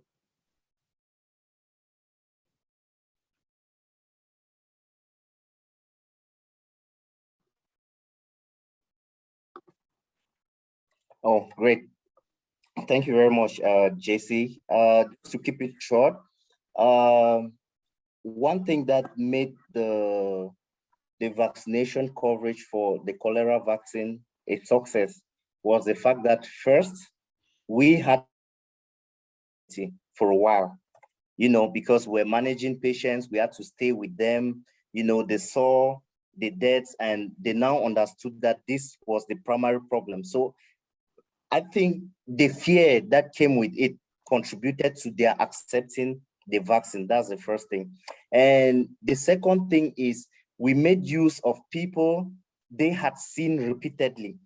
So the epidemic came when, for instance, myself and a couple of other nurses were already known in most of these islands. So whenever they saw us, they believed to a certain extent that, yes, this thing is going to be helpful for them. So the two main things which contributed to the success could be the fear, and secondly, the confidence they had in the people they saw, because they already had that acquaintance, they already got used to having them around. So those were the two main things. But for other details, we could chat as usual media, so you can have a full update on what happened and how we can replicate that.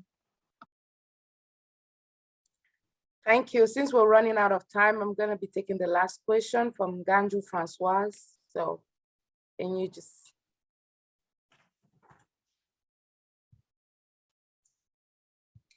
Good evening. Ninju Francois is my name. I'm a nurse midwife. I've been working for over 20 years. I want to congratulate Dr. Sangwe for the job he's doing.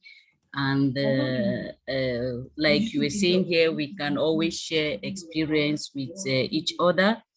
I'm also very passionate about the community, and I'm actually doing some work, even though it is specific. But I think we can always join efforts and do something for our nation. Actually, we entered a community with a specific, we had identified some needs, which was essentially on sickle cell disease. So we had to train some healthcare workers to do that work. We also had to train community health workers to do home visits and also to visit schools in that community, because we know that research is saying that we have about 70% of sickle cell traits, and if nothing is done, it will increase the disease level. And so we want to catch them all over, both in school and in the community, and then those that are already affected, scale up their management at home. And so having listened to him, I said,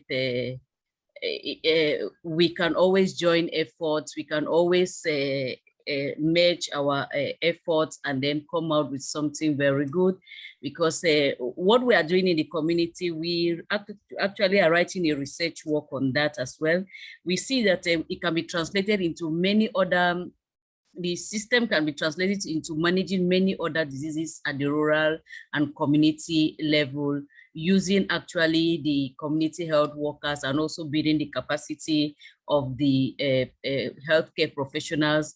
We know that in most of those rural communities, it is essentially the nurses that manage the CSI, that is the integrated health centers, and they need the capacity to be built from time to time so that they can take care of these diseases. I will not go into most of the things he's mentioned about transferring these patients. So for them to be able to manage the patients at least to a certain level, even though our referral system is very, very poor, because if they've left and come to the urban area to treat a diabetes, they should come back so that the community can know how to do some palliative management with these patients, but it's not the case. So I want to thank him for what he's doing, and we can always do a lot of things for our country if we merge our knowledge and efforts. So I think we talk with Dr. Sangwe if we can share contacts, and then we can share our experience, and it will help us to grow and do even much better. I will end there for today, but maybe next time I'll come to show exactly what we've been doing and what impact it has caused, and how we've been able to impact the community. Thank you. Yeah, thanks a lot, Francois, and thanks a lot for the work you're also doing, working with the communities, and thanks a lot for your advocacy. I think Dr. Sangwe's contact has been his email at least has been in the chat as well, and his social media handles as well have been handled in the chat as well. And I just wanted to take this opportunity to thank everyone for the comments, the feedback, the questions, and I think all of this was very, very constructive additions to the conversations around healthcare access in rural communities. And I really wanted to thank everyone, and thank again Clovis for your work and your advocacy, and I really applaud you for everything that you've been doing. So we're going to take just a final round with the moderators, and just last final comments that everyone, what everyone may have gathered throughout this presentation. So I think I will start with Louisa. Thank you so much, Brian, and thank you very much, Dr. Sangwe Clovis. I am very humbled. I have volunteered for him once, so I'm going to try hard to take emotions from this, but like he rightly said in his presentation, health, every human being deserves good health. And it's really a privilege for the town hall to have you here today, because as you have seen already, everyone who comes to the town hall wants to improve in one way or the other the healthcare in Cameroon. And seriously, everybody here is out here to support you. You could see the chart. I don't know if you had access to it, but you saw how everybody was vouching for you and saying how heroic your acts are. Keep doing what you're doing. And yeah, if there is one thing that I'm taking out from here, especially as I am actually in rural setting in Canada as well, training to be a rural doctor here. So it can be applied, all your knowledge can be applied in any platform. So keep doing what you're doing. Everybody deserves good health. Thank you. Thank you so much, Louisa. Teresia, any final comments? I'll just conclude by thanking Dr. Sangwe again. Like, this is so emotional, like I said, and keep doing the good work. And the town hall is here to support you. Like, if you need anything or if you have any information, always contact us. I will be there to support you. Everybody will be here to support you. And if there's anything new, just come back to us and we'll be there. Thank you so much. Merci. Thanks a lot, Teresia. And Christelle, à toi la parole. Merci, Brian. Docteur Sangwe, je ne vais pas redire ce que les autres ont dit. Bravo. Merci beaucoup à vous et à toute la grande équipe des médecins qui travaillent dans un zone rurale. C'est pas évident. Moi, ce que je retiens de la présentation d'aujourd'hui, c'est que on ne peut pas pleurer. You said you cannot cry more than the bereaved. Donc, c'est bon que les solutions viennent de manière de la base vers le niveau central et ça aide à implémenter, à couvrir les problèmes de fond. C'est ce que je retiens de la présentation d'aujourd'hui et tous mes encouragements à votre ONG et à tous ceux qui, comme vous, continuent à améliorer la santé des populations en zone rurale. Merci beaucoup. Oh, merci beaucoup, Christelle. Et Alison. Thank you, Brian. So I've got just two things to say. If we can believe in CHAI and other NGOs to bring change into our communities, then I think we can believe in our own people who have an even better mastery of the contextual challenges that we face. And to me, I don't know, I was humbled by Dr. Sangwe's experience and the great work he and the rural doctors are doing. And I want him to know that, personally, I believe in them, and I'm sure there are many other people who believe in the work they're doing. So kudos to them.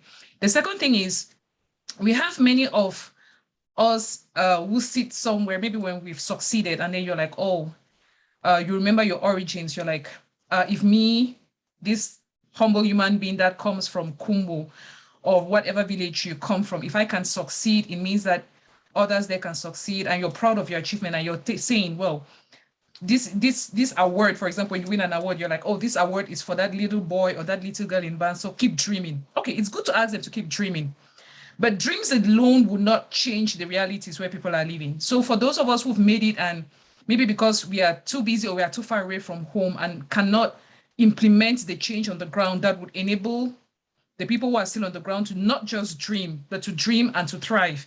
If you are not there physically, we can at least support initiatives or efforts by people who are in the field and who are actually bringing the change. So this is just a call out there for those who can to support initiatives like this, because it's an organization that has shown some level of transparency and are doing great work. And they might not solve all the problems, but they are bringing positive change to the system. So in whatever way you can support, whether it's by volunteering or with equipment or with whatever means you can, please just reach out to the founder and the other people who are working with the rural doctors team. Dr. Sangwe, kudos to you, and thanks, Brian. Thanks, Alison. Very kind words. Couldn't agree anymore. And Dr. Mono. Well, Brian, thank you very much. And I just want to thank all the moderators once more for your time.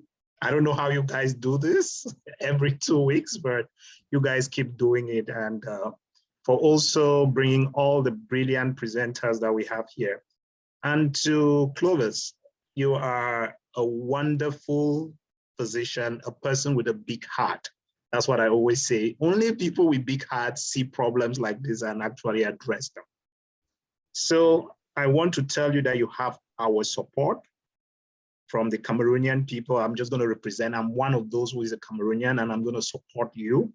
I would start by saying one of your projects really intrigues me, and personally, I'm going to contact me in private. We're going to start supporting one training at a time. I don't have much, but I would do that. One training at a time. We're going to train these healthcare workers and try to teach them how community medicine is done, get them do research, and then we see where we can go from here. I can just be one of those people, and I'll put you in contact with a lot of other people that we can get to instill in young nurses, physicians, lab technicians, scientists, public health physicians, public health nurses, to start valorizing, listening to the community and building what I called projects that are oriented towards that community, bottom-top approach, and actually linking it, as Dr. Wingo said, to the existing structures so that when you leave, it's like making people define what their own minimum package of activities should be. I'm a public health physician too, but what their own minimum package of activities should be, it should not that all minimum package of activities should be the same. A forest area and a fishing area and a desert arid area have different challenges, different diseases, different orphan diseases that no one talks about. Areas where everyone could be blind around the Chad Basin, where there are other areas, though the public health, as Wingo is going to tell you, they're trying to address those problems. At times, we're not picking out some of these communities that are actually really left out because the district has so much to do and some of these isolated communities are left out. So in your solutions, by doing and training these people, we can actually define these particular goals and expand them. So we are ready to support you. I am ready to start. So there are others who are going to talk about this. So thank you very much, Brian. Definitely, we're going to take this.